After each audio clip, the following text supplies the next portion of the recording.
Council Member, Agency Director, Authority Member Johnson. Present. Mann. Present. Smith. Here. Vice Mayor, Vice Chairman Christ. Present. Mayor Chairman Paris. Here. We have a quorum. Welcome to the Lancaster City Council meeting. Who's doing the invocation tonight? No one signed up for this meeting. Yes, you may. Because of the meeting date change. All right. Fair enough. Pledge of Allegiance. Mr. Smith. Remember, place your right hand over your heart. Ready, begin. I pledge allegiance to the flag of the United States of America and to the republic for which it stands, one nation, under God, indivisible, with liberty and justice for all.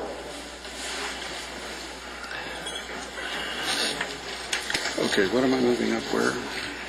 You're going to move, you do your presentations first, but you're going to move in before. Okay. Okay, great.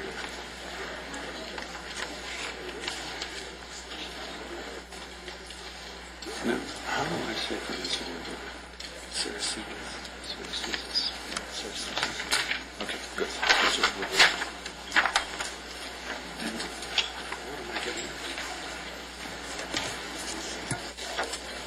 I think there's a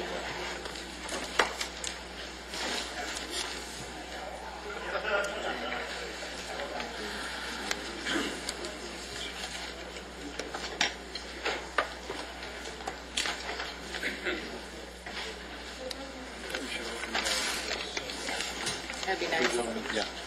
Want to let us know? No? Okay, come on.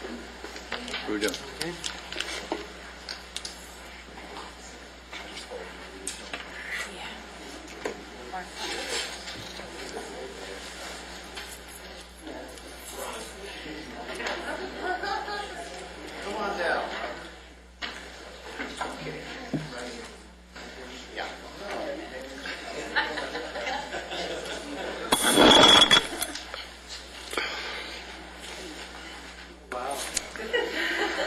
You're in trouble now. Yes, Robert, it's true. This is the first time this has ever happened where we've all come down to present the award, and it's because no one is more deserving. Robert Neal, I have your bio here, and I guess I could read it, but I'd rather not read it. I'd rather just talk a little bit about you. We are doing remarkable things in this city, and I get to take credit for it when they don't take credit for it, right? But all of it, almost all of it, is the brainchild, the devotion, the commitment that you have led us through. The public works things that you do go far beyond what any other city does. Very soon, we're going to reduce everybody's power bill, and we're going to have a big celebration, and I'm going to act like I did it. And the truth is Robert did. He didn't know what he was doing when I asked him to do it. Imagine the hours he had to work to figure out how to create the ability for us to sell our own power. You know, one day I said, why can't we buy our own street lights? This is when I threatened to red tag Edison's power poles, which Robert said I could do, by the way. And 6 months later, we're buying our street lights. Now that's really huge because we can operate them at half the cost. We can turn them into all kinds of different things. There'll be LED lighting. We can have Wi-Fi on them. They become hubs within the community. Pretty soon when you call 911, the street light's going to start flashing. Now, that helps the police and the first responders shave off about 30 to 60 seconds. When it's your heart that's stopped, that's really important. All because of Robert. And it's amazing what he does. One time I said, why don't we get those streets, you know, that are solar powered and all that? I'll find out. Within days. Tells me why I can't do that one. But what he has brought has just invigorated all of us. And I don't know what kind of deal you're negotiating to be a consultant, but we do not want to lose you. You are a huge part of this city, and we don't want to let you go. Okay? And we have a plaque. the traditional plate warmer. I'm probably going to give you the key to the city pretty soon, but don't tell anybody. Okay. Thank you.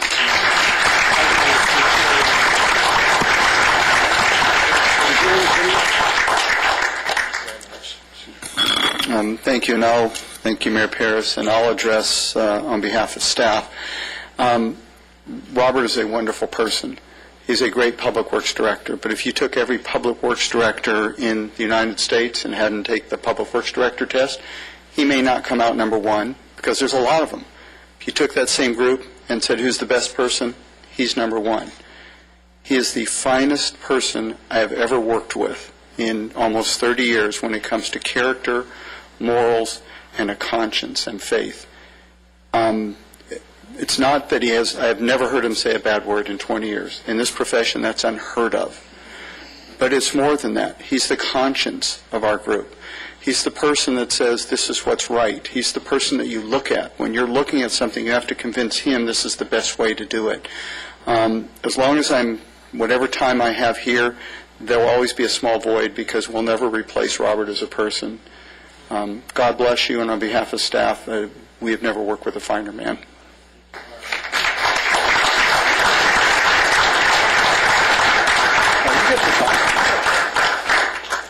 Wait a minute. What's that about the testing? What a privilege it has been here to work for the city of Lancaster. I am just so honored. I'm blown away. Thank you so much. I just, the most important woman in the world to me is here. And I love her so much, and thank you for putting up with me. But it took a lot of people to do a lot of the great things that have been done. But thank you for letting me be part of this team and this beautiful, wonderful city that we live in. Thank you very much.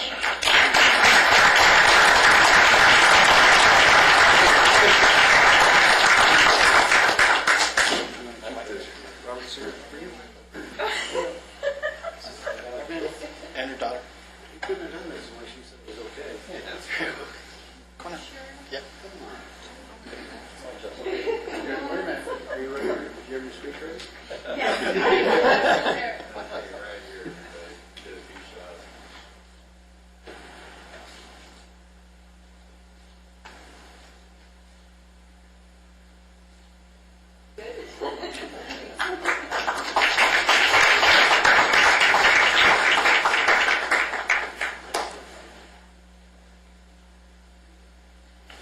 Again, thanks so much.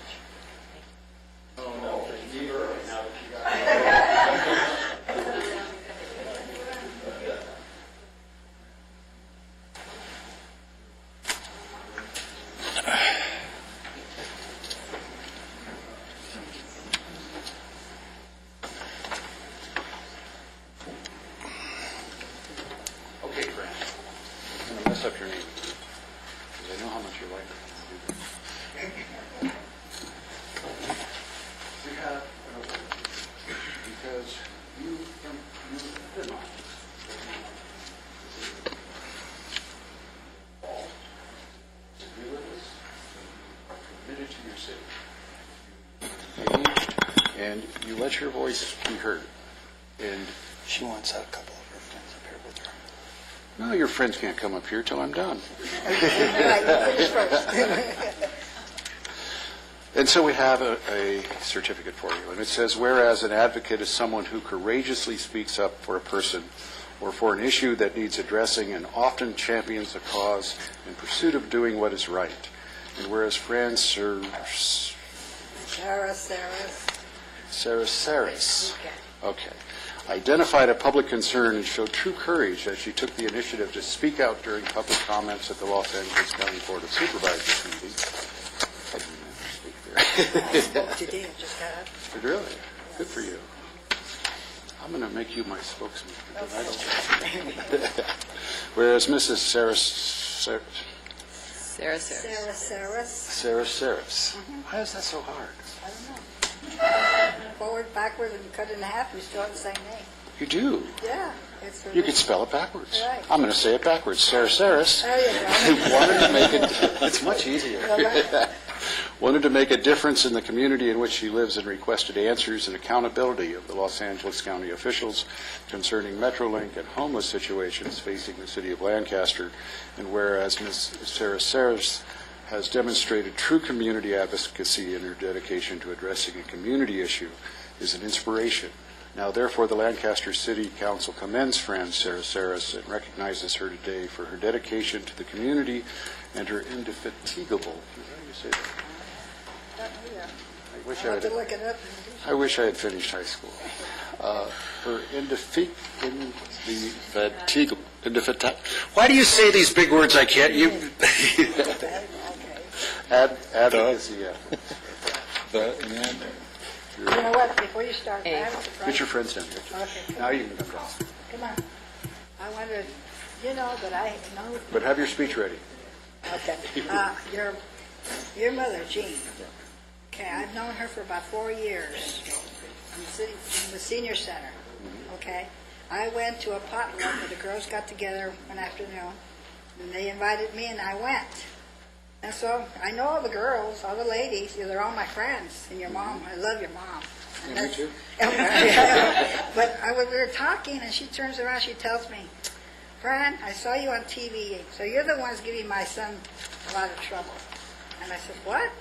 I didn't realize, no, I said, let me finish. I didn't realize, I looked at her, and then she says, yeah. I says, why? She said, well, he's my son. I says, Jean, he's your son? I didn't know. I just found out about 2 weeks ago who your mother was. Although I knew your mother and I love her dearly. And this is not a political speech, by the way. So is that why you started being nice to me? No. So, I just Listen, I don't care if you are my best friends of mine. When you don't agree with me, all right? You'll hear We can get off course really easy. Yeah, I'm ready. Now, next week, you'll see what you helped accomplish. Huge changes. Huge changes. And you were a big part of that. Oh. Okay. These people, a lot of them couldn't come because a lot of them got sick. But they're my, without their backbone, I All right, can't do what I do. Let's turn you around and get the picture. And I want you at the press conference next week. Other people. You're going to or broke it. Maybe they're on and off. Is it? My teeth are starting to grow. Power. Okay. Thank you. Can I give you a hug? I'm a hugger.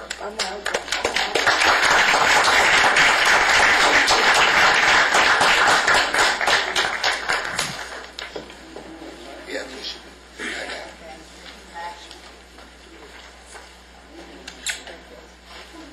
Thank you, everybody. Have a good day. Have a nice evening. Instead of going home.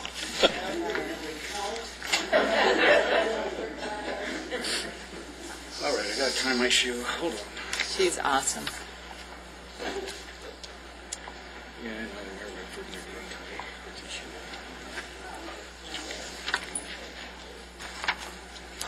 Okay, city manager, anything to be removed? No, sir. We're going to move NB what? 3? 4? NB4 to the front. NB4 to the front, and you got any speaker cards? Not an NB4. Okay, but let's have, who's doing the presentation on that? Okay, good.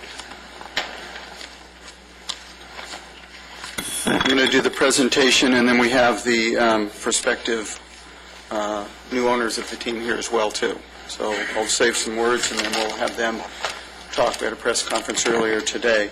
I apologize in advance for the use of I and me, but you can't talk about the Jethawks and baseball without being personal, because it's personal to the community. And I'll tell a story. We were at the inaugural game of the Jethawks, 1996. We had, this is the program from that game. We had our 5-year-old daughter and our 3-year-old son there. And that started our family's love affair with baseball and the Jethawks as a family. And it means a lot to the community. My son, we must have taken him 20 or 30 times a year, and they'd run around and get foul balls, sometimes up to 10 foul balls.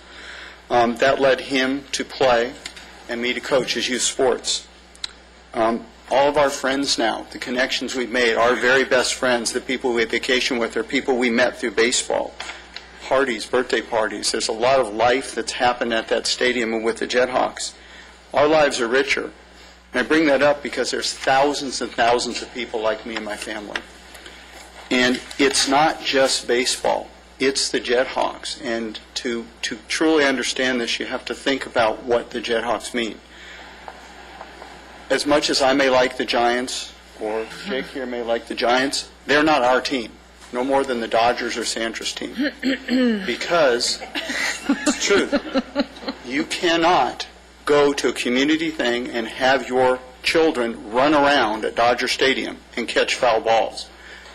You can't, on a whim, for an affordable price, take your family out or be with friends for a drink and let your kids for family.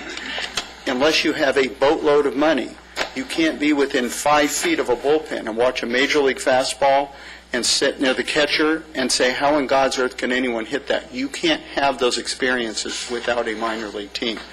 We have a gift. Palmdale and Lancaster have a gift that the other 86 cities in Los Angeles County don't have. The Jethawks mean connections. They get people together. They keep friendships alive. They're important to this community. But baseball's a business. People purchase and sell teams. The Carfagna family is selling the team to this group, which you'll hear about in a moment, who are going to buy the team under the name Jethawks Baseball LP. They're the right partners to take us to the next level, and some of you have had the opportunity to meet with them. They have owned the Vancouver Canadians. They've increased the attendance, I think, 5 straight years to where they're sellouts and scalpers outside the stadium for a short season single-A team. They've won 2 championships. They got the award in 2013 for the #1 minor league franchise in all of baseball, out of almost 150 teams. These guys are the right partners. I'll be happy, the deal points are in your contract and in your staff reports, and the public has. I'll be happy to go over those afterwards if you like. But what I'd like to do is really introduce you to these folks so they can tell you their story as well, too. So first, we're going to have Mr. Jake Kerr, one of the primary owners.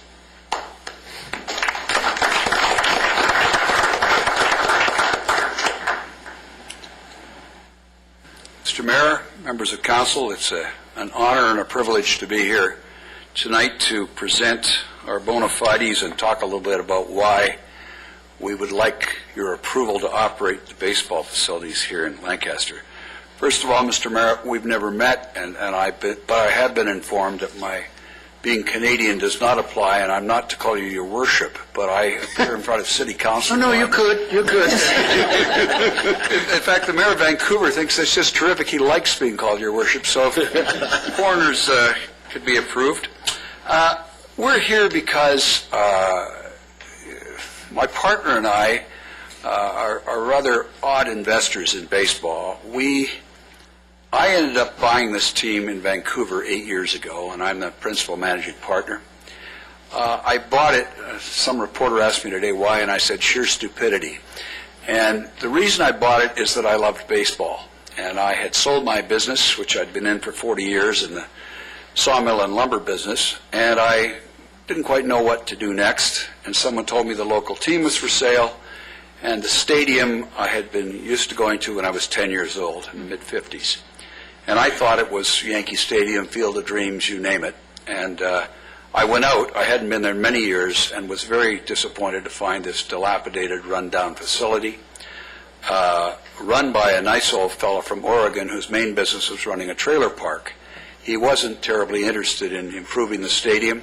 He was quite happy to go ahead on 1-year leases and try and run it on a shoestring. I bought it without really knowing what I was doing. I did go and get my partner, Jeff Mooney, who unfortunately can't be here tonight. He's the chairman of A&W in Canada, which, as opposed to here, is a very big restaurant chain, second to McDonald's.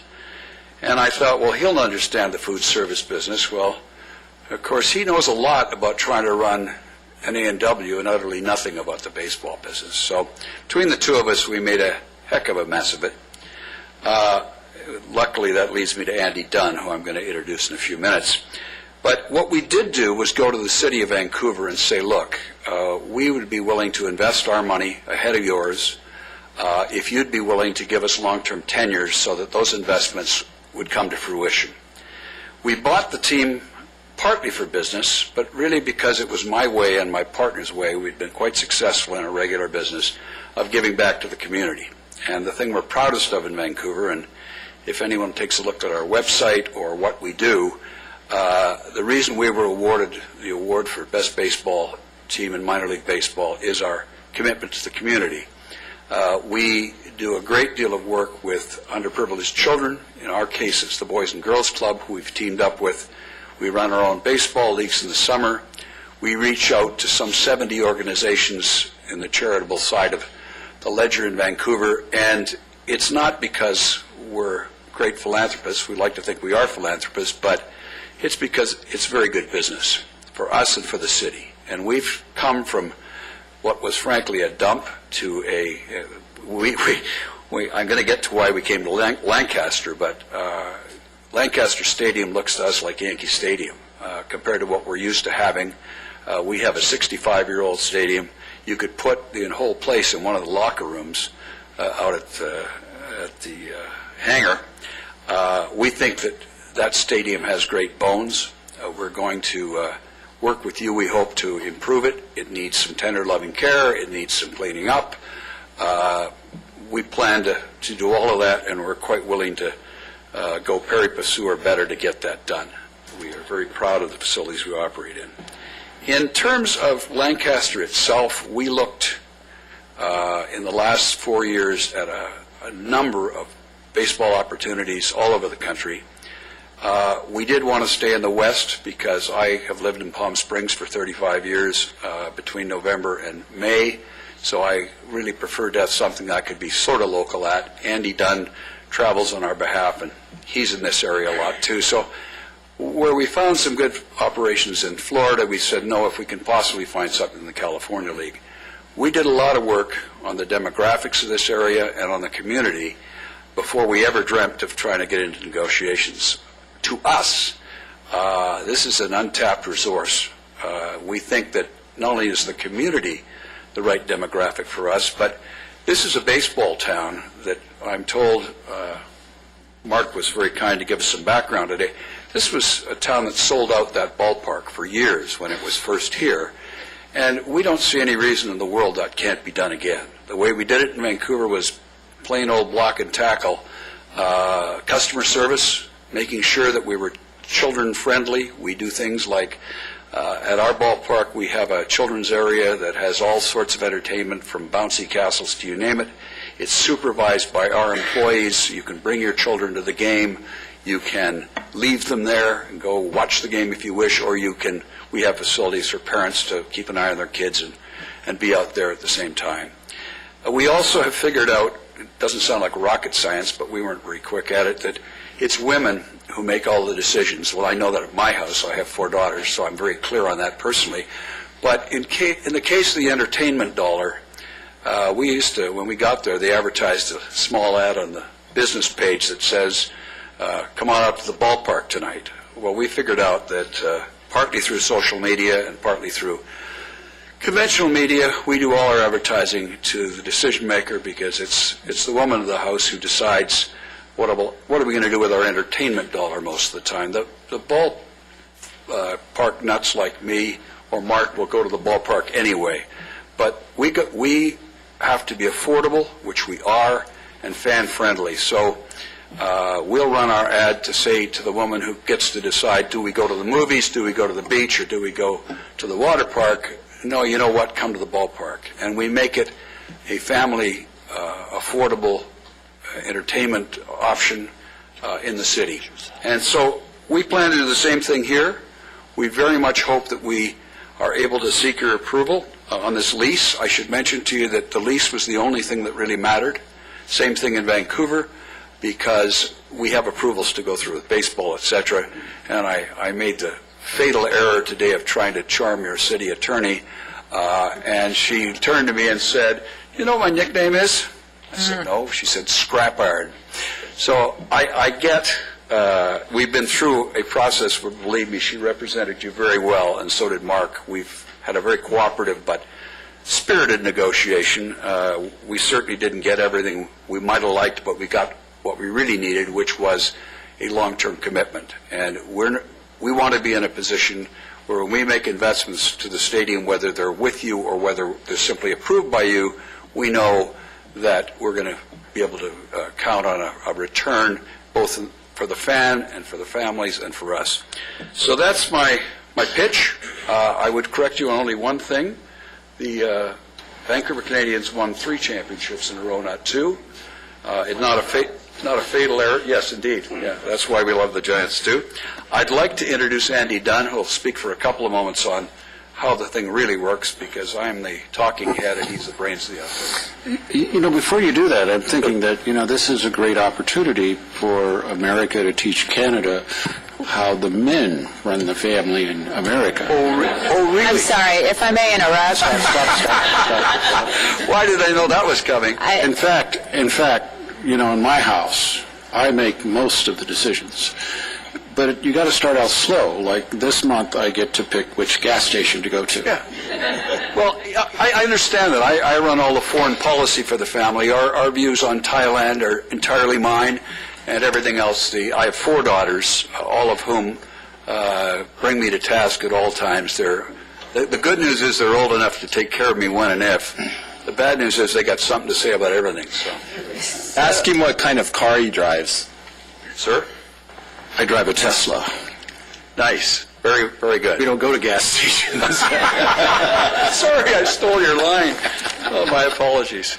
So, Jake, this woman's going to make a decision, and I need to recuse myself because my husband and I own property close to the So I house. understand. So, You know, Senator, if you guys don't quit buying up this town, you're not going to be able to vote on anything. I'll introduce Andy. Thanks very much.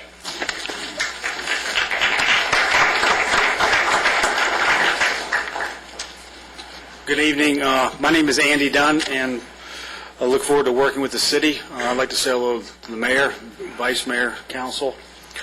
No, we're excited about the opportunity coming to Lancaster and operating the franchise, the ball club. And we understand what a great opportunity we have, and we also understand what a great responsibility we have in the community. From an ownership standpoint and an operator standpoint, we are firm believers of we are nothing more than stewards of this franchise. This franchise actually belongs to the citizens of this community because they're the ones who are going to determine whether or not we have success or whether or not we don't. So we put all of our efforts into the community. Our goal is simply to provide the citizens of the Antelope Valley with an organization and a baseball club that each and every one of them can be proud of. And that's our number one mission. We will be extremely involved in the community. Whether it's, like Jake said, at-risk youth, community programs, youth organizations, we are here to be an asset to any of their endeavors. We are here to support them, and we will spend the majority of our time with the youth baseball and softball programs. Pure and simple that we have to keep kids playing our sport, because if we don't have children playing our sport, we're all going to be out of work here in about 15 years. We're here to take care of your world-class facility, and that's something that we are committed to doing. We want to continue to grow Jethawks baseball in this community, and we want all of our fans to be proud of what we have. I personally want to thank Mark and Jason for their openness and willingness and professionalism in getting us to this point to have the lease finalized and hopefully a vote on tonight. But again, we are here as an organization, from myself to our ownership group to everyone in our front office, to be at the service of the people of this community. I'm a firm believer of any sports franchise, specifically minor league sports franchises, should be things that bring communities together. And that's what we plan to do, one organization at a time. Thank you very much.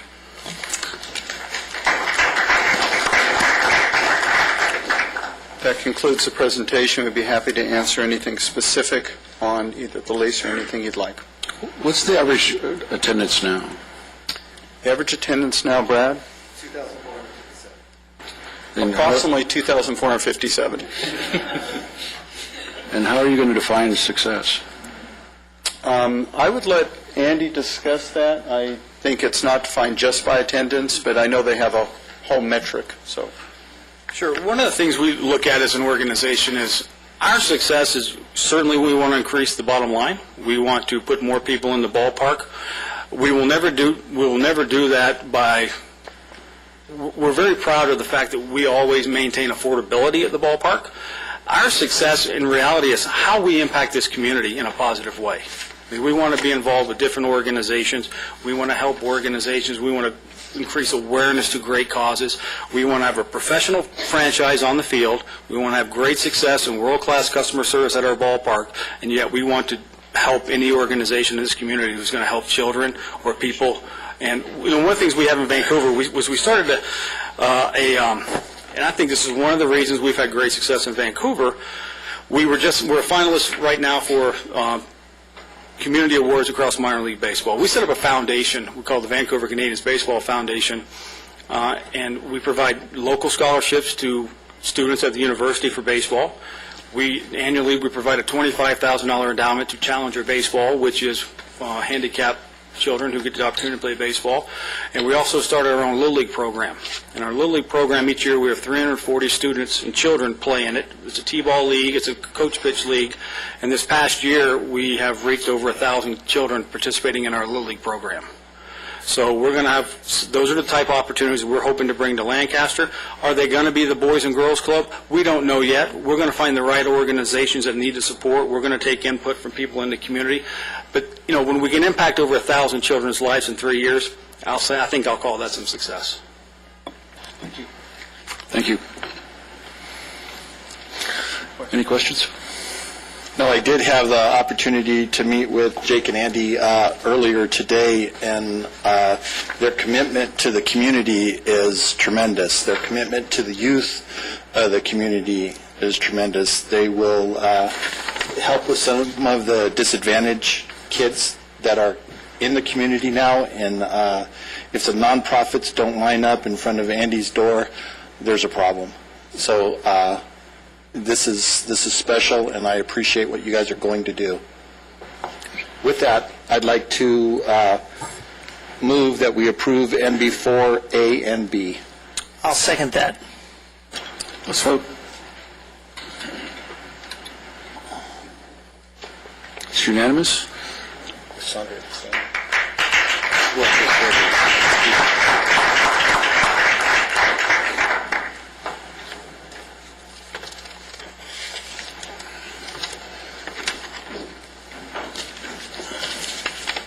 So what's the score? Did we win? We will.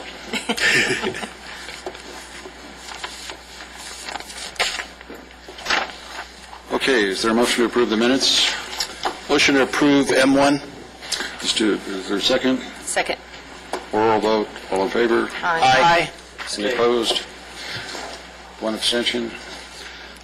We have multiple speaker cards on all the thing, but only recognizing one, so if you would let her speak on the consent prior to us voting. She wants to speak on 6, 7, 9, 10, 11, 12. Oh, I see. Okay.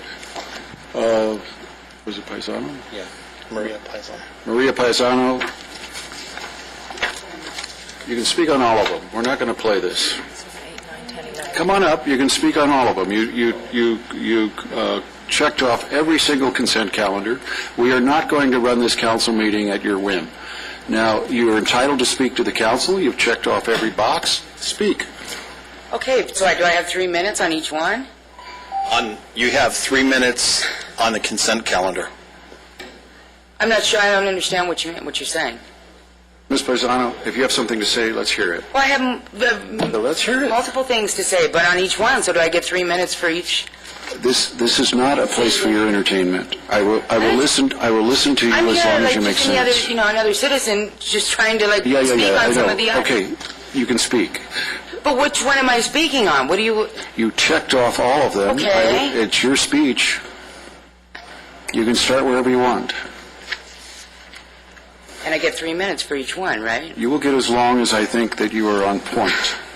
Okay? So here we go again. I don't know which one to speak on, because if I get cut off and say I can't speak on the other ones, then, Don't worry about future pain, okay? Okay.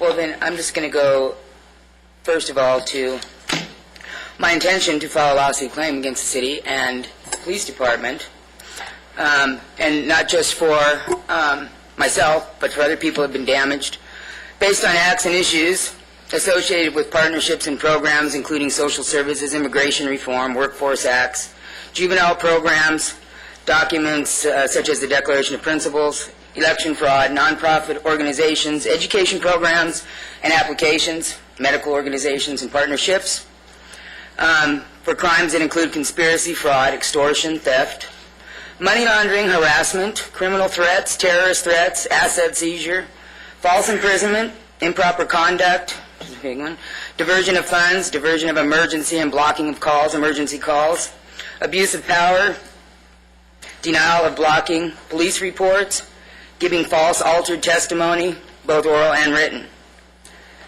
And I'm saying this because they are done fraudulently with malice and with intent to harm emotionally, mentally, and physically for personal recognition or monetary gain, which is a crime against humanity.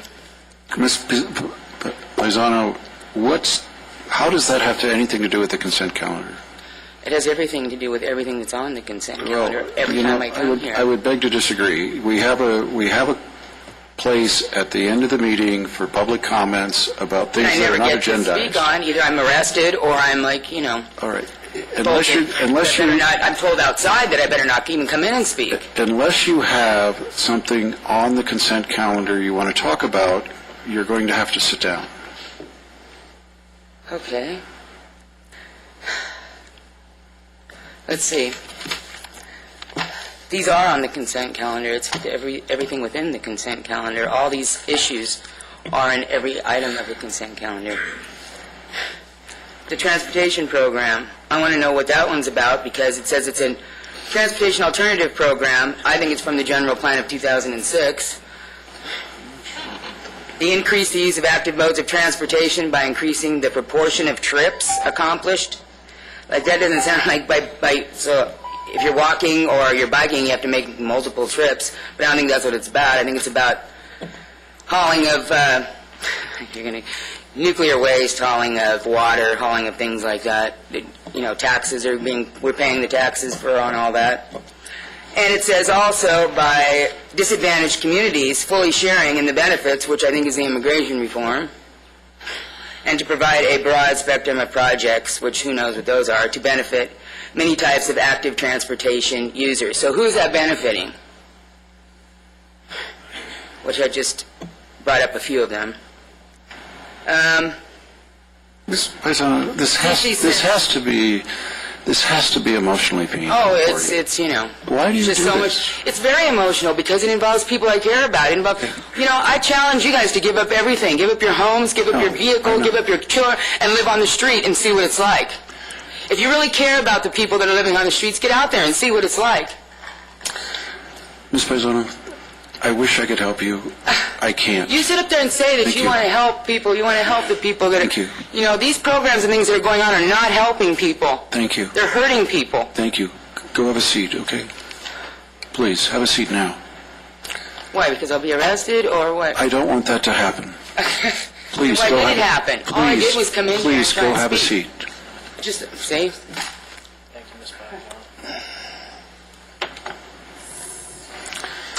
Motion to approve the consent calendar is currently comprised. Second. Let's vote.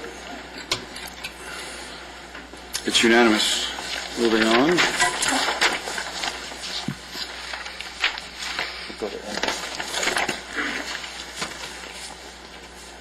NB1, any speaker cards? Mayor? Yes, if you have to recuse yourself from NB1. Who owns property now? Yeah.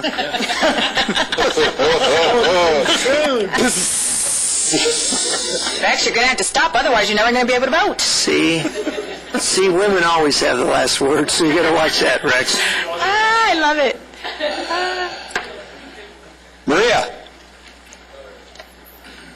come on down. You have a speaker card on NB1. Are you passing? Okay, we have no speaker cards.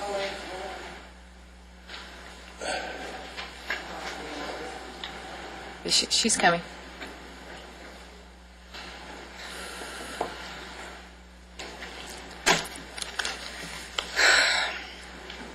Again, what is this exactly about? Automall, urban design, landscaping, and civil engineering services. How many cars do we sell? I mean, we're going to go and redo the whole auto mall.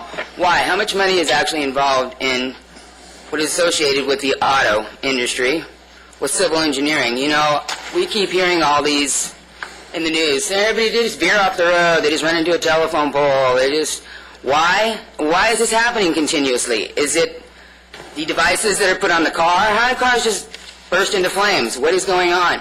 These are issues that people should really be concerned about. I, for one, have had this happen, so I can speak on these things because a lot of these things have happened to me. Had my car worked on, my car just veers off the road, I have no control over it. It's a good way to get rid of somebody, I guess. But also, polychloride that's made with the plastics in the cars is very combustible and flammable. So when cars hit each other, you know, there's a lot of money to be made, I guess, with these devices. They can turn off your car, turn on your car. I'm very concerned about that. And a lot of people should be, too. If your loved one's in a car,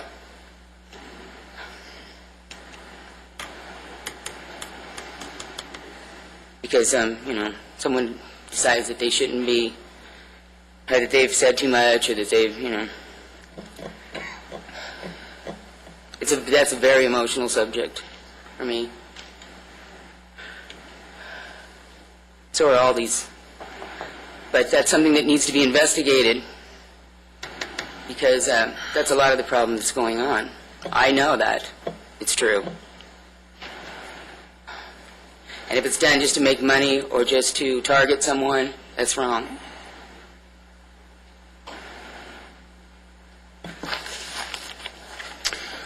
I need a motion and a second for NB1, A, and B. Can we take those concurrently? Both A and B together? Yes, they're on the same topic. All right, Yes. so moved. Second. We have a motion and a second. Let's vote. Motion carries 4 to nothing with Mayor Paris out of the room. Will someone get? He's back. He's back. Okay. NB2, No speaker cards.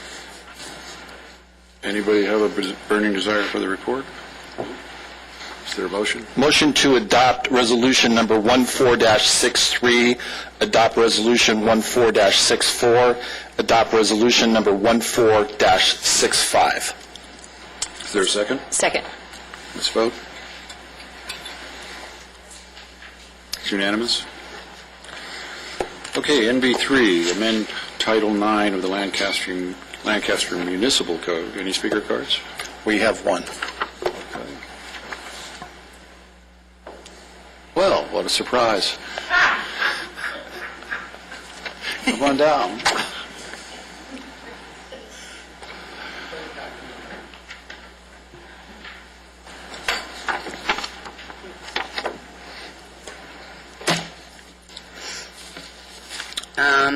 Let's see.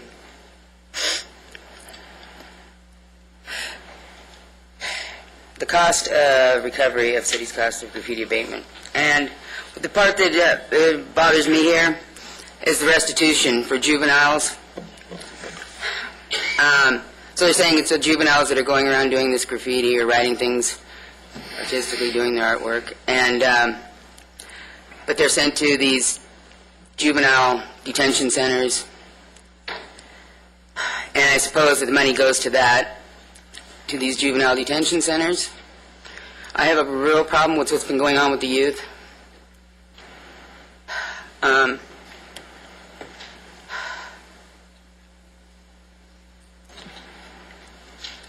You know, a situation happened at my house, and this little truck pulled up, and I was like, what is that out there? It looked like a little medical facility that pulled up. And they got out, and I guess it was supposed to be I don't know, they looked like they were scraping something off the street or something, but I guess it was, they said they were there for graffiti, like to go over, paint over the graffiti or whatever.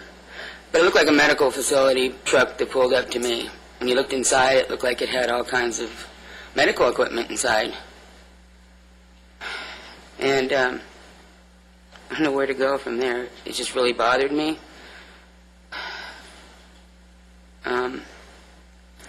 Because of all these other programs, the Safe Walks at School, the people, you know, what's really happening to our youth, what's really happening to kids that have nothing to do or nowhere to go, things like that. Or they don't, maybe aren't even doing anything but get targeted. And I think that all these things shouldn't only be investigated, but people should be compensated. And for the things that have happened, it's killing families, it's killing our children, it's separating our children from their families.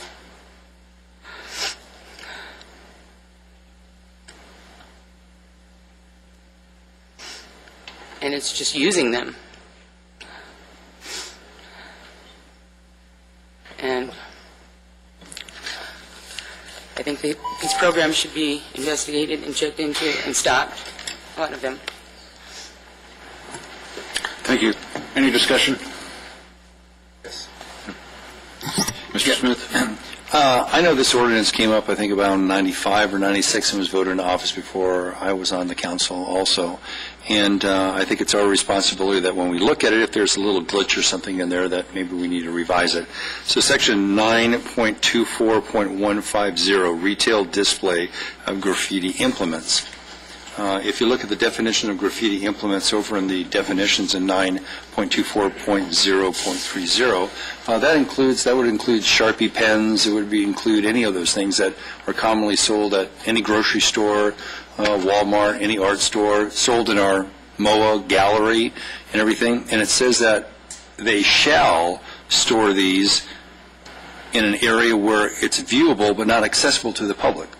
So that means they're going to have to, every single place that I've gone to, that you go to Vaughn's and buy a Sharpie or Michael's and buy felt pens, they're now going to have to move these, or maybe haven't been enforcing it, and move these to an area where somebody doesn't have access to. And then an employee, they're going to have to pay an employee every time somebody wants one of those Sharpies or something that I buy all the time to go over and get it for them. And I think that's just too much of an onus on businesses. And I think it should be struck. The idea that paint cans are behind a cage, that's by state law, so that's already done, so we don't have to worry about that. But if you think of Home Depot has wood owls and wood tools. They're now going to have to lock them behind someplace so that a regular person can't just pick it up and go and buy it.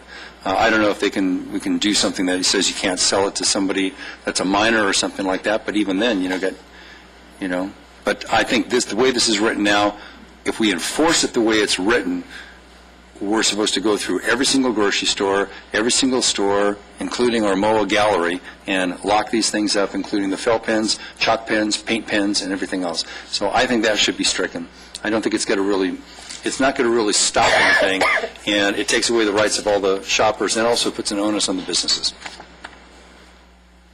I'm a little more concerned about what you're doing with all those Sharpie pens. I'm a graphic designer. Is Jocelyn here? Was she going to do the report? Yes, she was, and here she comes. No, I switched it up on you because I want you to be able to address whatever issues came up. Okay. That's fine. It's good to keep me on my toes. Mr. Garrigo is going to join me as well. We've worked on this together. As you know, the California Supreme Court Thank you.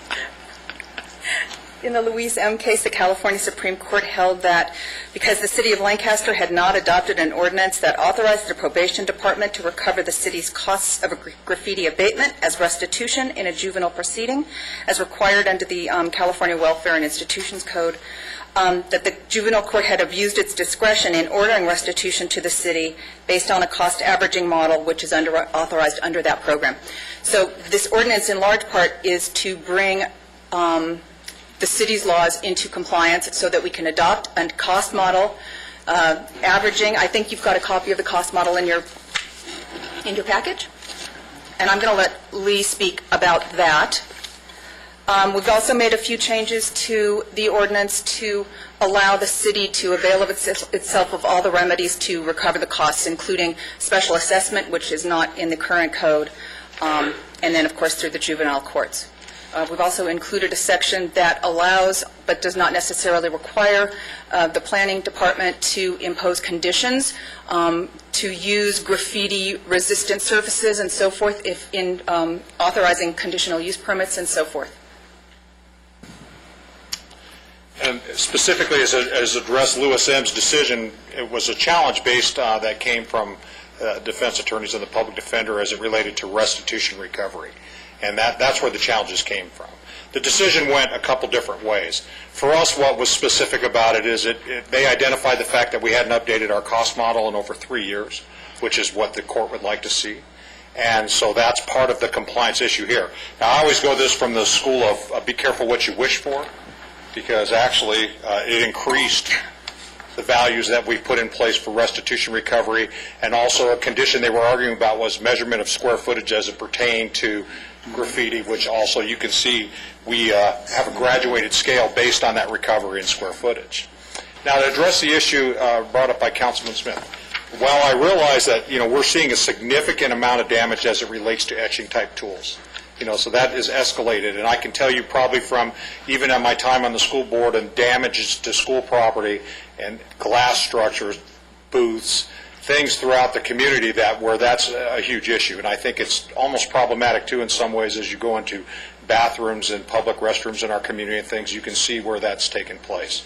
And I agree that that's a difficult situation also to monitor that because it is extensive based on the definition. But I'm thinking of more in the proactive models. We deal with a lot of things, especially as it relates to juveniles. The majority of these issues we're talking about here are more diversion based now in the current structure of our court system as it relates to juveniles. And typically what we're dealing with is we're having juveniles that are pleading in a case to the crime, but we're having to put a ton of resources into managing after the fact, after a guilty plea, where we're managing the restitution model of it. So we're still putting resources to that even beyond the scope of adjudication. So this is one of many issues that are occurring in the scope of graffiti. It's not traditionally what we saw for years, where it was painted on surfaces throughout the community and our block walls and public and private property. Now the etching issue has escalated itself over time because of the lack of ability to be able to obtain other items to perform that graffiti. And I would also add that the language with respect to retail display is in virtually every city's graffiti ordinance. In addition to the International Municipal Lawyers Association model ordinance, it's widespread. It's commonly used. Has anybody suggested breaking their finger? We'll look into anything, really. I don't think I've ever said that. Okay, thank you. Any questions? Well, I would make one comment on what they said. I think that You're in favor of the finger breaking, though, aren't you? Sure. Depends. It goes through court. That's fine. Yeah, I mean, just because other cities have done it and whatever, I mean, California is doing a lot of, restrictions on businesses. And like you said, like Mr. Dorico said, this is hard to monitor. So we either monitor it and we enforce the law, or we don't enforce it. And if we're doing something and writing a law that we're not going to enforce because it's hard to monitor, then why put it in there in the first place? I don't know one business in this valley that has their Sharpies and felt pens and paint pens locked up and behind so only an employee can access it. So why write it in the first place? I think it's just too much of an onus. The kids are going to get a scratching owl. They're going to get something anyway. You're going to have to go into Home Depot. So we either write something that we can enforce, or it's moot. And so I think it's restricting everybody's liberty just because we're trying to get somebody else I just disagree with it. So it was written there before, but I disagree with it now. Thank you. Is there a motion? Motion to introduce ordinance number 1000. Is there a second? I'll second that. Let's vote. It's 4-1. It passes. We're going to take, what am I taking out of order? I think the CA1 item regarding Metrolink and homelessness. And that would, I could give a short report if you'd like. If you would, please. Mr. DeRico and myself had the pleasure, I'd say, because it turned out to be a very productive meeting to accompany the mayor and vice mayor to meeting with Metrolink, county representatives, and the Metro representatives. And there's been a lot of progress made in terms of discussions led by the mayor and the vice mayor towards a memorandum of understanding which will deal with very specific things requested by the council to improve Metrolink, to improve zero fare evasion policy, et cetera. The mayor asked that this be put on because between now and our next meeting, December 9th, it's possible and probable that we could have an MOU, and we'd like to be able to act quickly to allow the mayor to sign that MOU, or myself or whoever you want, but to be able to give that authority to do that with the understanding that both the mayor and vice mayor have been in the meetings. Now you've lost me. Are we voting on something today? You could, that's the discussion, you could give the authority, if the council could give you the authority, correct, to sign that MOU prior to December 9th, to negotiate it, whatever. Have we complied with the adequate notice provisions? Yes, it is agendized tonight under CA1 regarding authority to execute a memorandum of understanding with the other parties related to the Metrolink station, safety and operations. So if we don't have to vote on it, we can do it through consensus, though, correct? You can vote on it. I know we can, but Oh, I'm sorry. if we have to, we can just give it to the mayor through consensus. If you want him to have the authority to sign a binding MOU, then you would need to vote. We need to change that charter. Right away.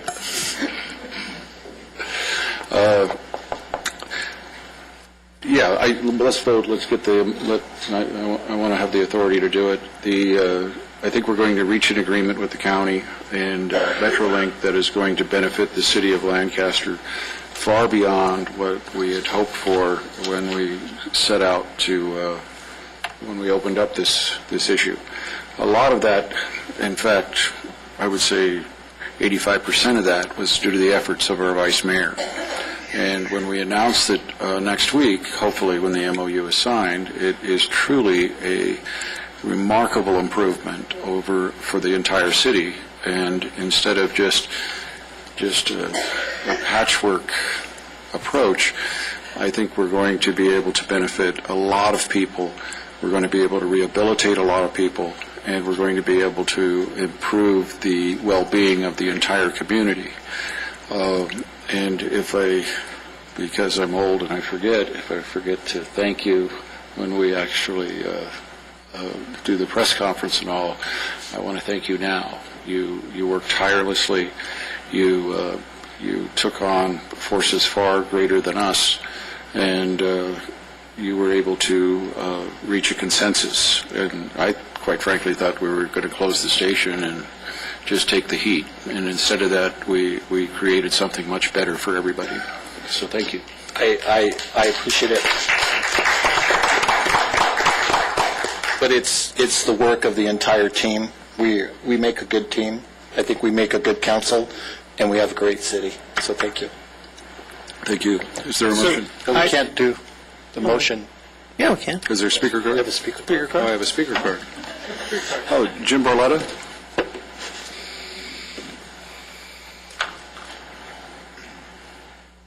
Jim, welcome back. You haven't spoke for a while.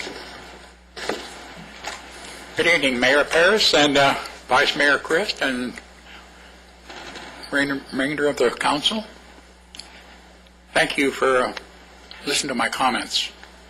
About the Metrolink, I've done a lot of thinking about it because I do ride it myself periodically. To me, it's the only way to go to downtown LA, but that's just my privilege. But anyway, I've noticed several things when I used to ride the train more frequently than I do now. Was number one, I've only been asked to see a ticket one time. just once. That was on the way down to L.A. I've never been asked to see a ticket when I boarded a train in Los Angeles, ever. I've never seen anybody being asked to board a ticket. And I just want to thank you all, first of all, for everything you've done so far, and it looks like it's going to be a win-win. But maybe I could throw something at you that might be something to think about. When that train leaves Union Station, it stops at 9 different locations before it gets to Lancaster. And I'm wondering if they're going to have an officer at every station. Because some of those stations aren't very big down there, and I just can't picture having an officer down there. Wants to stop somebody from getting on the train, say at Sun Valley, for example, riding it up here to the end of the line. May I suggest possibly, if it's at all feasible, to check the people when they get off the train in Lancaster that they'd better have a ticket. No matter where you got on, you better have a ticket to get here because, okay, number one, if you buy a ticket, say for example, from here to Palmdale, it's not going to cost you no $15. It's only going to cost you maybe less than a third of that. So what's to stop somebody from buying a ticket in the Union Station to say Glendale, which is probably the first or second stop? It's just a few miles down the road. It might cost them maybe $2 or $3, and not even get off the train there. Stay on there till you get to Lancaster and get off then. It's just something to think about, because you're always going to find someone's going to try to beat the system. And, you know, if one has to pay, let's all pay. That's what caused your rates to go up to start with. So I just want to throw that out to you, and just something you can think about. But once again, I want to thank you for everything you've done so far, and I'm glad we're not going to be moving it down to having a D, because that was not a very good idea. Thank you. Sometimes you have to make noise in the east and strike in the west. Confucius said. Jim, I think you're going to be real happy. I think we've worked out a deal with them that there's going to be a zero tolerance, at least as far as Lancaster. I may have to get off someplace else, but as far as Lancaster, it's going to be zero tolerance. And I trust these guys from Metrolink, and I don't trust easily, you know. But the agreement will have some verification clauses in it, and I'm really hopeful. I like the people we were dealing with. I liked Metrolink's response. I liked the county's response. It's been a good experience so far. Let's see how far it goes. You know, if we start hearing hammers and construction materials going off at the Metrolink, we'll know we're well on our way, all right? I mean, because it is a comprehensive agreement that we're working on. Is there a motion? Yeah, I'll move that we give the mayor the authority to execute a memorandum of understanding with the appropriate parties related to the Metrolink safety, the station, the safety, the operations, and the homeless. I'll second that. Let's vote. It's unanimous. Okay, we're going to take a break, and I'm going to turn the meeting over to the vice mayor. I'm going over to the iLead school, and if those of you who don't know what iLead is, and if you have any elementary school kids, you owe it to them to go check it out. It's an amazing program they've started, and I'm really proud of the fact that it's in our city. So let's take 5 minutes. Thank you. Thank you. NB5, we do have a speaker card. Thank you, Vice Mayor. I'm going to turn it over to Foundation President Steve Derryberry to give the report. Thanks, Steve. You want to speak after Maria or before? I'll speak after. Okay, Maria, come on up. Yeah.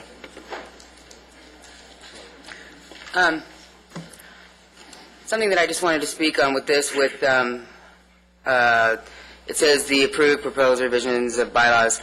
Recommended changes modifying the manner in which directors and officers of the board are appointed and removed.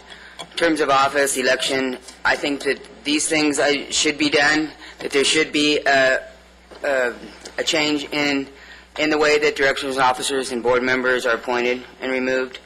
Terms of election, removal of officers. I think that should be looked at and should be definitely changed. And speaking of the, well, I have a chance to talk about it now. With the deal with the Metrolink. You can't talk on the Metrolink thing on this. Well, it kind of all goes together No, it with doesn't. this, and the next one, NB6 as well. You can talk on NB6. You have a card on NB6. The problems with the buses, you know, there was a time when, Maria, stay on point. well, when people This were is talking about shipped out LPAC. with- right, what are you talking about, homeless? And you're No, we're talking about LPAC, changing the foundation bylaws right now. right? So stay on point. Okay, I'm trying to.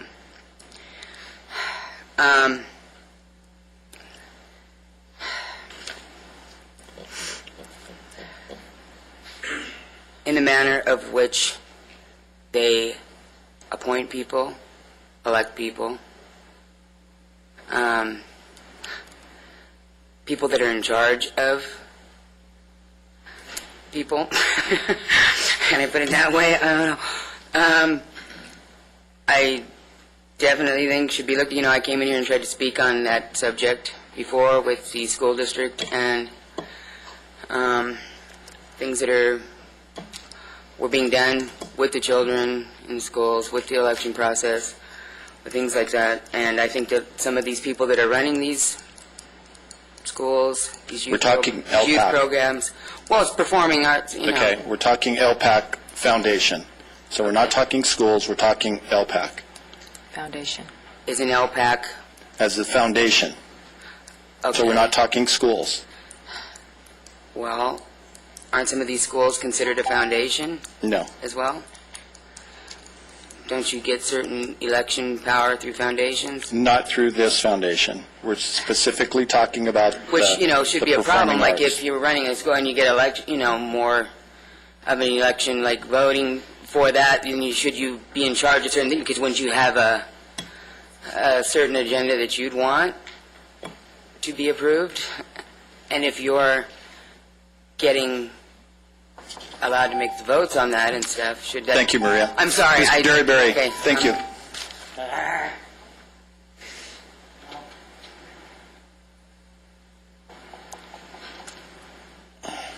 Vice Mayor Chris, council staff, well, Ms. Paisano agrees that the bylaws need to be changed, so.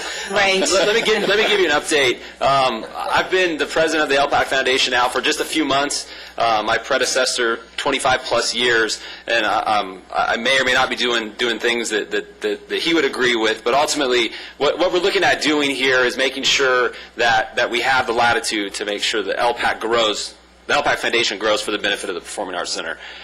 We now have, based upon your approval, we have 13 board members that are incredibly energetic to support the LPAC.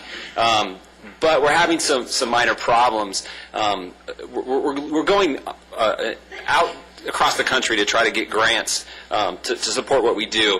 I kind of wish the new Jethawks owners were still here, because I would have turned to them and said that last year we helped 16,000 kids come to the LPAC and experience the arts in our community. Not 1,000, like they said they want to impact 1,000. We impacted 16,000 kids for the money that we raised for the community.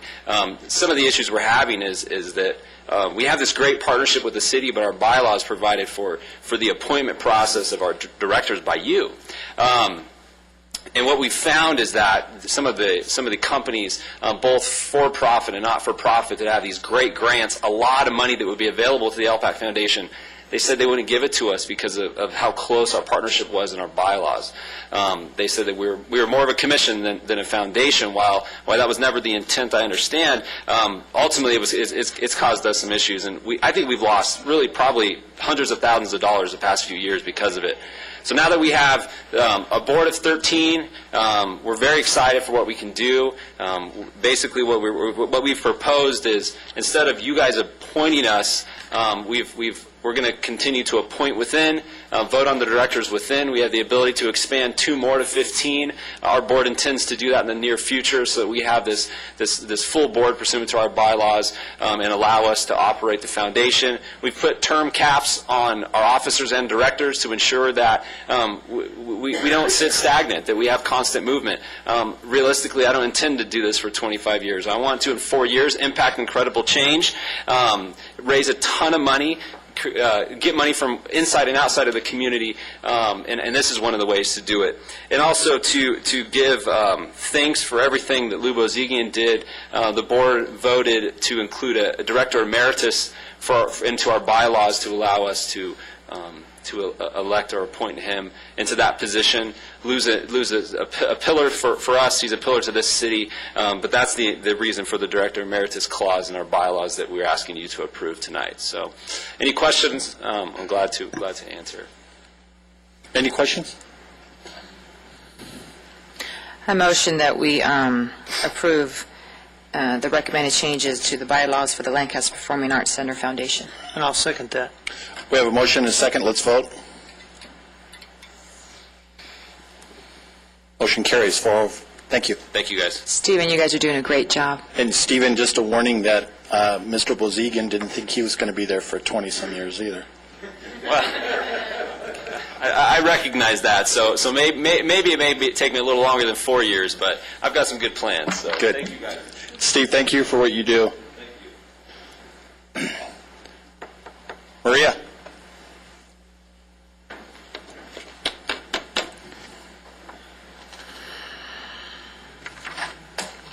Okay, I'll talk about it here. The emergency shelter programs and the housing programs, I think these probably do coincide with these work camps, workforce acts.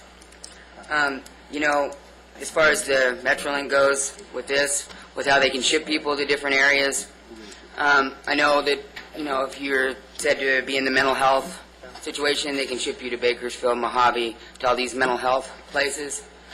And I know that's being done via Metrolink. It's being done when you go to jail, they can ship you, or when they can take kids out of their homes and ship them. I've also noticed, which I'm really concerned about, is the buses that are all over here behind the police station. Well, this is probably why I don't have a vehicle anymore, because I can't drive around and see all this anymore. But I see the buses go on these little, I don't know if there's these little trial runs where they're going to and what they're doing. But it's all these buses that they're keeping back here behind. And if you want to see some crazy bus driving, the Daystar Foundation, you got to see the way they drive. That's crazy over there. Anyway, some of these buses and stuff, what do they do? I mean, why are they going taking these little trial runs with all these buses and stuff? What are they going to do? I'm worried that kids are going to get put on there and, you know, they're going to take off with the kids.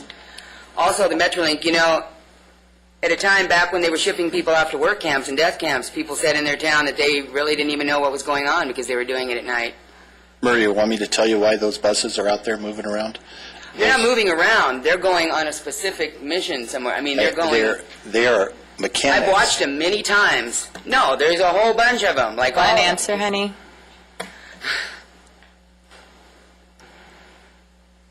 Go ahead.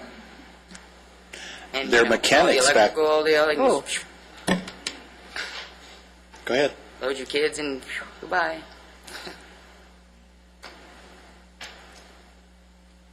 It's really not funny. Like, I don't really find it funny. No, we're trying to answer you, and you're not allowing us to. You know, I was in the police station the other day when my daughter was arrested, and I was trying to find her. And, you know, they have just the little screens, wouldn't let me visit, you know. They take the buses down. They send them to, if you say you have any kind of medical problems or anything like that, they can just take you and ship you off down there. Who knows if they're in the station, because they won't let you visit, and they won't only let you see them on a screen. I hear people in there screaming, going crazy in the police station. Somebody else was in there saying that they just came and took their kids from school and took off with them. They didn't even know where they were. That's why I have a problem with these, with the, you know, the Workforce Act, the youth camps, the work, you know.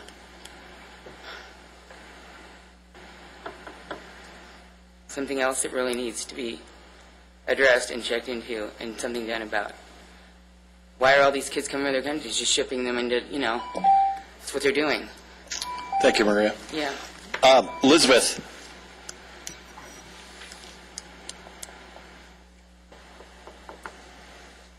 Good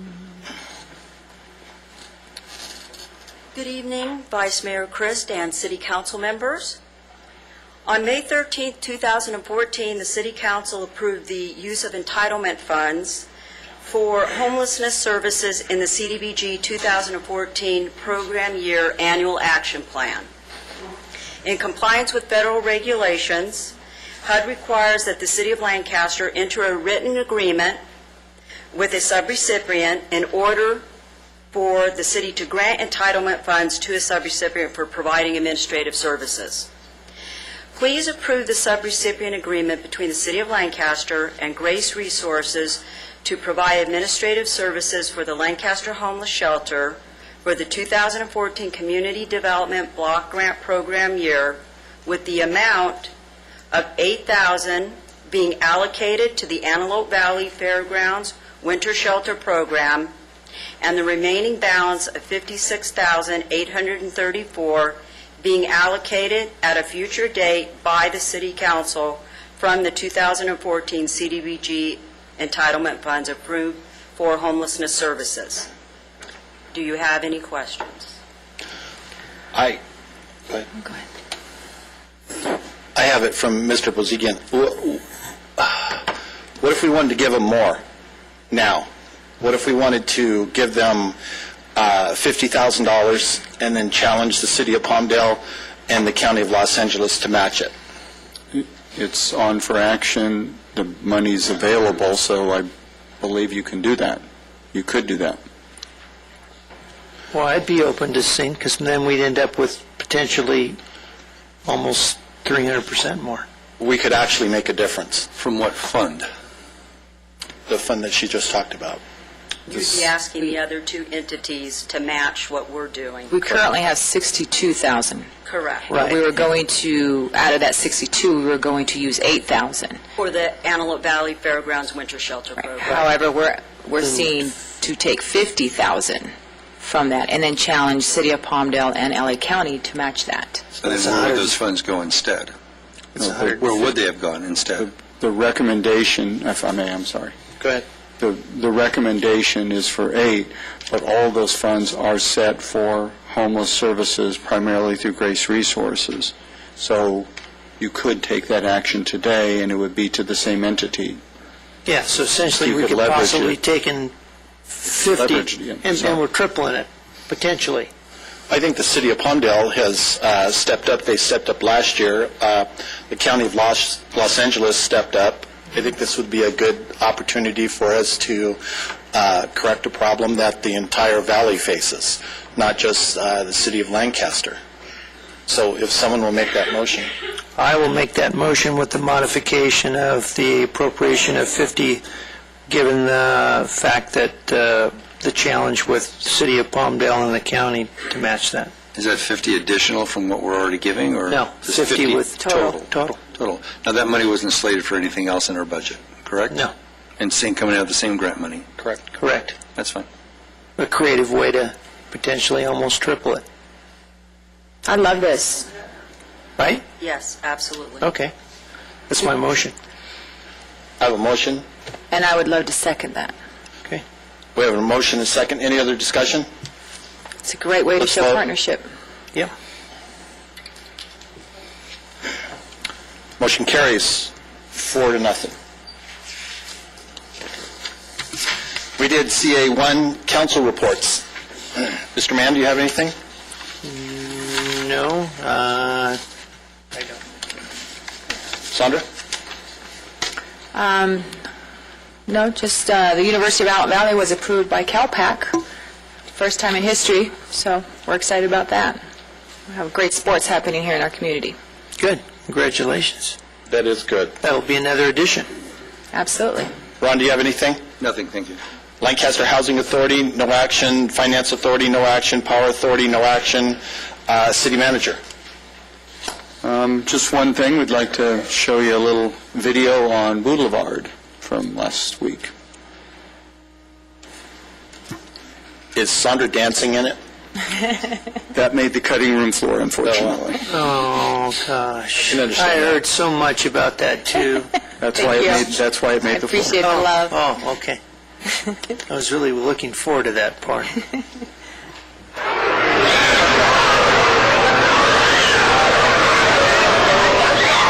I'm the missing link. And I'm G.I. Jane. And we're here at the 5th Annual Boulevard.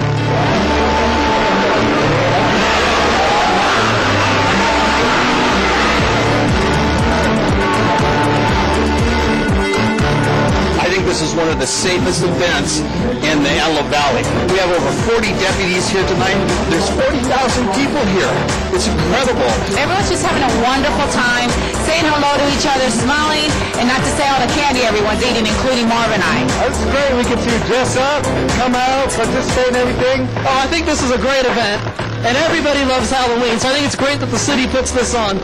I know the city has several big events on the boulevard every year, but I think the Halloween one is the biggest. I think this is my 4th year in a row wearing this costume out here, and every time I come out here, people line up to take pictures with me. I like everyone's costumes.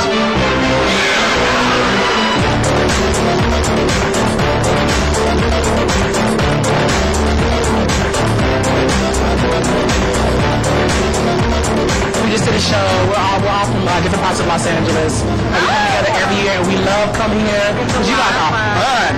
Actually, for me, watching the Thriller dancers right after was pretty awesome. I like watching the people's reaction to the Thriller dancers because when we were coming in, when they were coming out, they were scaring some of the audience members, and the audience members were actually really getting scared. So it was really funny to see like the audience like, ah!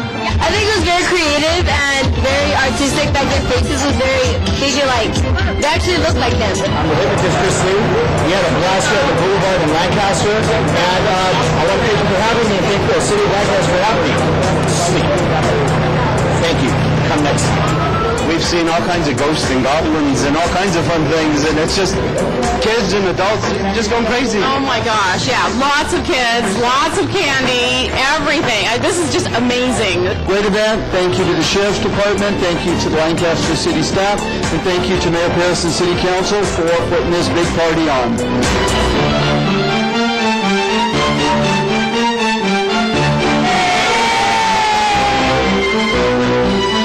Well, that'll do it for the 2014 Boulevard! Boulevard!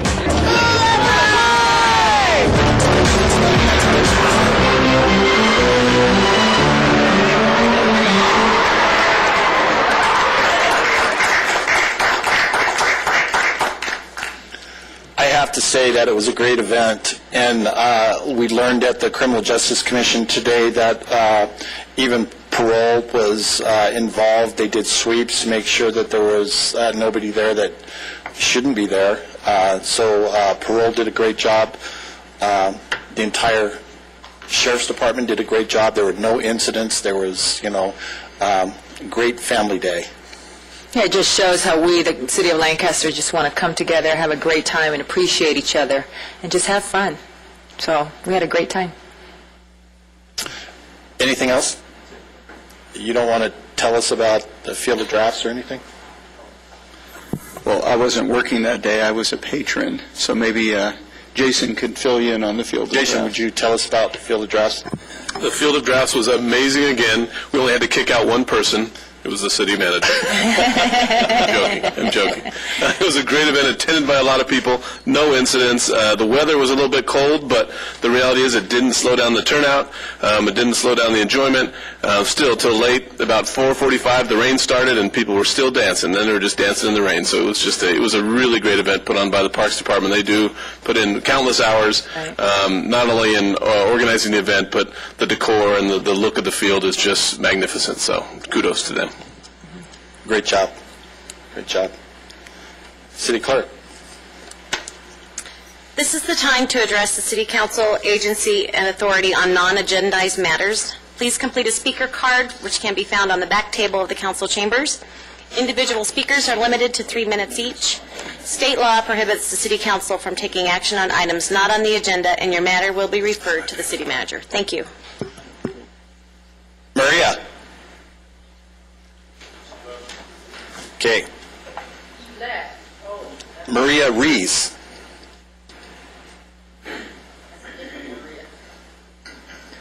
Poor thing. Do you think we were calling your name all that time?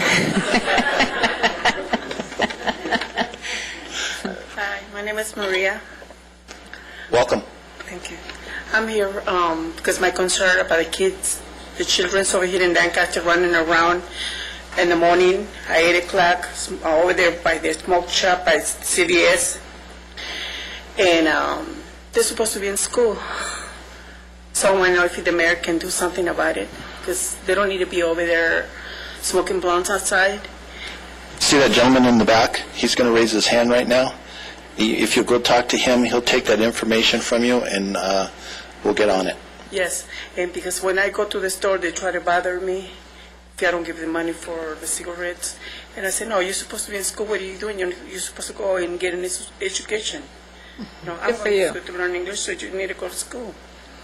So they get upset with me and they try to hurt me. And When you say they try to hurt you, what? yeah, they told me they're going to rob me and they're going to beat me up and they're going to rape me. And I tried to call a couple times to the police. I called today, 911. They told me they were too busy, and I called twice. Okay, that gentleman's going to help you, and that won't happen again. And I want to also tell the mayor here in Lancaster I love him for everything he's doing in Lancaster and to keep the family safe here in Lancaster. We'll pass the word on to him. Thank you. Thank you. Lee, will you talk to her, please? Kurt?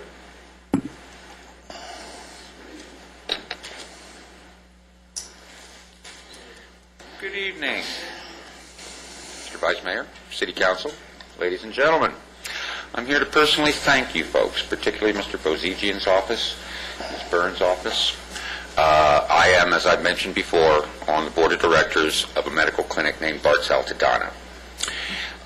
When I spoke to the mayor and the council the last time, we were given the permission to meet and offer our services to the county and to the city in particular.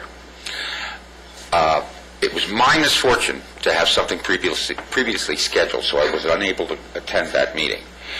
But from what my people told me, everything went very, very well. My allegiance is to the city, but my heart is with the homeless. I freely admit, 10 years ago, I was homeless.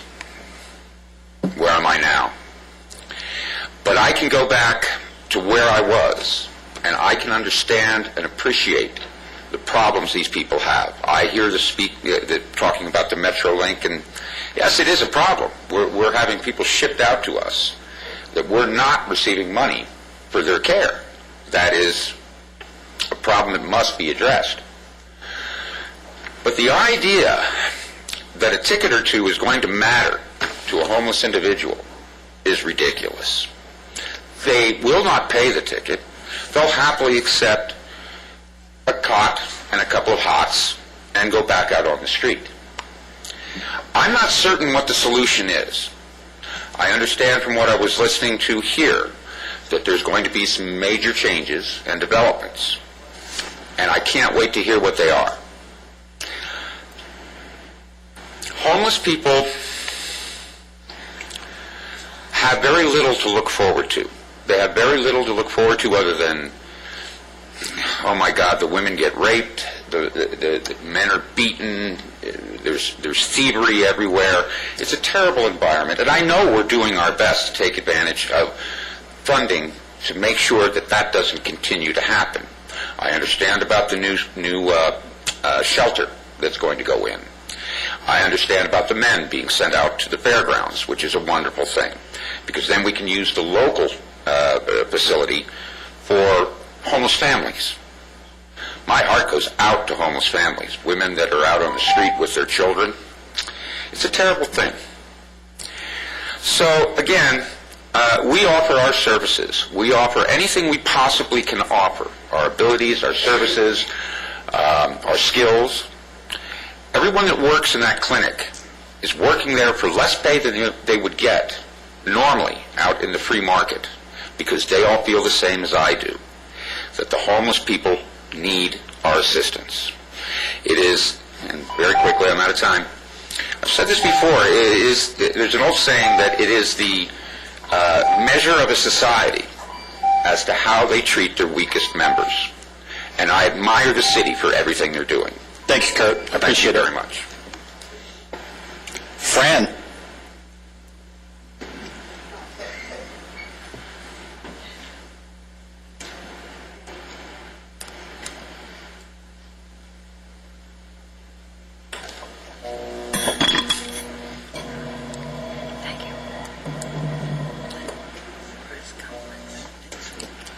We're still scheduling the date next week. Oh, sure. Yeah. Good evening. Excuse me, Vice Mayor Chris and council members, ladies and gentlemen. Excuse me. First of all, I kind of know what's going on with the Metrolink. I got it myself from the Golden Goose, which is a Metrolink himself. So I wanted to tell this gentleman back here, is he still here? Yeah, about the security that he was talking about in tickets. That's going to change. That's going to happen. And I've got other notes, but I think you got it all together here, and I don't want to spill the beans too soon. But I'm also wanted to know, since you're not putting the roundabout on 10th anymore, where's it going to go? Vice Mayor, would you like to share that with us, please? Yeah, Vice Mayor. Yes, they all know that I personally do not like the roundabouts. I know. So they chose to put it by my house where I can't vote on it. So You can't even comment on it. I'm not. I'm commenting on her. So I have great colleagues that when I have the opportunity, I will pay them back. All right, so who can answer my question then? 15th Street and Lancaster Boulevard. Why? And, excuse me? Both west and east. Okay. Why? Mr. Mann.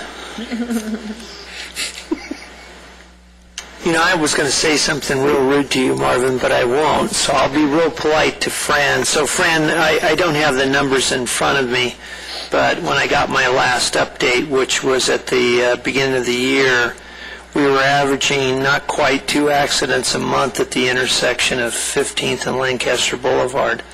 And I know there's a lot of misnomer and there's a lot of misinformation that sometimes people don't understand. Hopefully we'll do a little more reach into the community and do some education, but the benefactors of typical roundabouts that are used today, and there's different types of roundabouts, and that word is used this day and age by traffic agencies. It's a real broad-based term, but to make a long story short, the benefactors of a roundabout are senior citizens, that we reduce accidents to a high degree for senior citizens. It's the safest way to cross the street. You know, I've got all sorts of documentation that I could go in. I didn't have it with me tonight to be able to speak about that. But it reduces rear-end accidents. It's real hard in a roundabout based on how 2 cars enter into an intersection. It avoids the T-bone, which is usually the most fatal or the most harmful from a physical standpoint. It eliminates that altogether. And if we take a look at the history at that particular intersection, I can't speak on the 15th side, but that happens to be one of our most challenging of all things. You wouldn't think that. But at 15th and Lancaster Boulevard, that's one of our most challenging intersections that we've got here in Lancaster. And hopefully as we get closer to that point in time, we'll be able to bring those facts and information up. I'm sure we'd be able to turn that over so that the public can see the benefits. Okay, so I'll wait and I'll put my input on that. Friend, they are safer. There's no doubt about it. They're just people get confused in them, and because it's not the way that we were taught, so it's people get confused, and that creates the problems that we have. But we did make some suggestions. And part of those suggestions were we did some lighted sidewalks because we have a couple schools that cross there. So we're putting in embedded lighted sidewalks for the area. So it will be safer for pedestrians to cross, and it'll be, I don't think there'll be less accidents. There'll be less accidents that hurt people because there's no T-bones anymore. They're side glances. But isn't a roundabout, okay, you have a roundabout and you're going in and there's another car coming on this end. You go around, they come in. Where do they stop for the pedestrians?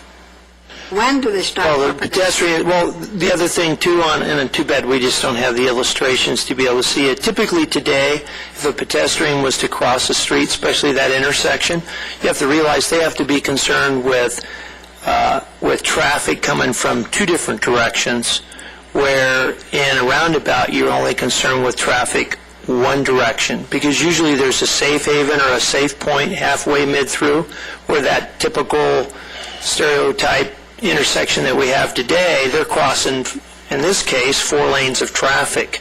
In a roundabout, they'd only be crossing 1 lane of traffic at a time, and the pedestrian always has the right-of-way. And what speed is the driver going to be driving on those roundabouts? Oh, man, 10, 20? Yeah, I'd have to defer to Mr. Ludicky. Robert? Roundabouts are usually designed to have a speed in the roundabout itself of about 20 miles an hour. Far safer now, because I can tell you that cars go through that intersection at 45 miles an hour. So stop and think of just that alone. It would be very difficult for somebody to move into a roundabout at 45 miles an hour today. It would just, it couldn't be done. Where today, if that's a green light for cars to go on through, I believe that's a posted speed limit right now, 45, is it not? Yeah, so see, just that alone, just reducing the speed of vehicles through there is going to make it safer. Okay, is it going to be on a yield situation, or is it a lighted situation where for the cars? Well, most roundabouts are when you approach, and it's safe to do so, that you would move into the roundabout. And typically, if there's cars already in the roundabout, then if you're a car approaching, then it's a yield. I think, Fran, sometimes it's, we as human nature tend to distant from change or the unaware. And I think that's kind of where we are. We're not, it's something new for us, and it's a change. Yes. So we kind of tend to pull away. However, once it happens and we prove the city that it is safer, and of course we'll make it beautiful, then I think we'll have the community embrace it even more. Okay. Yeah. And then unfortunately, Fran, the only really good comparison that most people compare it to is that roundabout that's out on roughly 47th/50th Street in Palmdale, and that's not a typical, and there's more lanes of traffic moving into that roundabout, so it's not it was never a standard T intersection. Okay, that's what I'm... Yeah, and then so people, they worry about that. Yeah, right.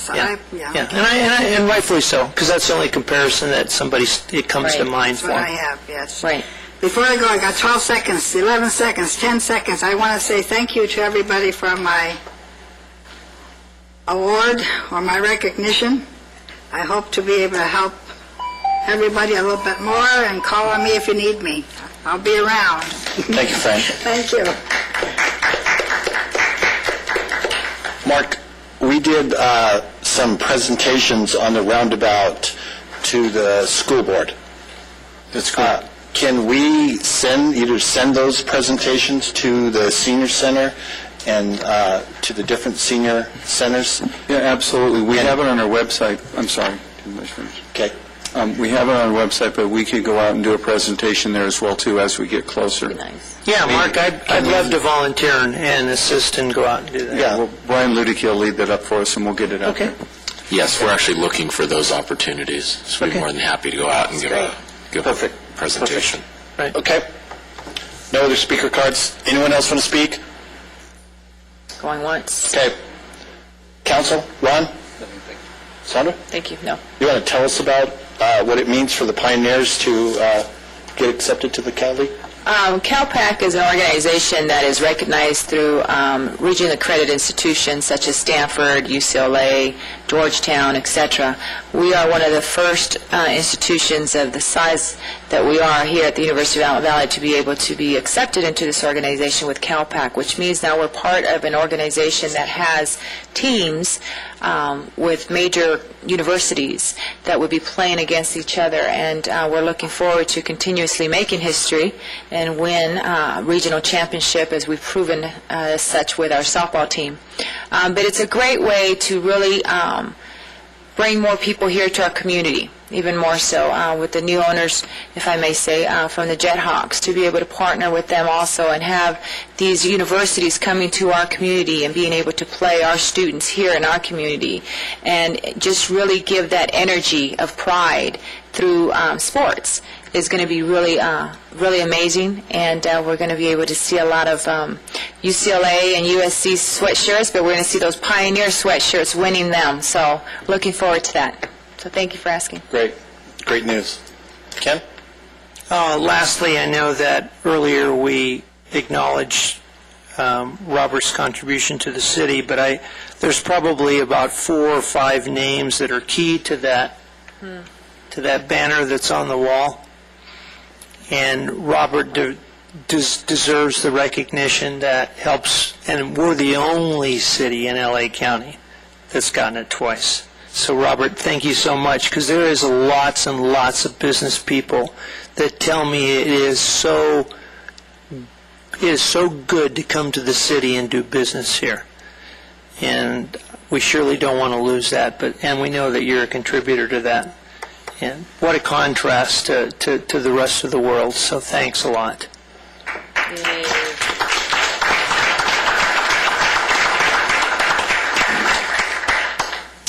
Okay, we're going to go into closed session. The City Council will now move to closed session to discuss the closed session items 1 through 9.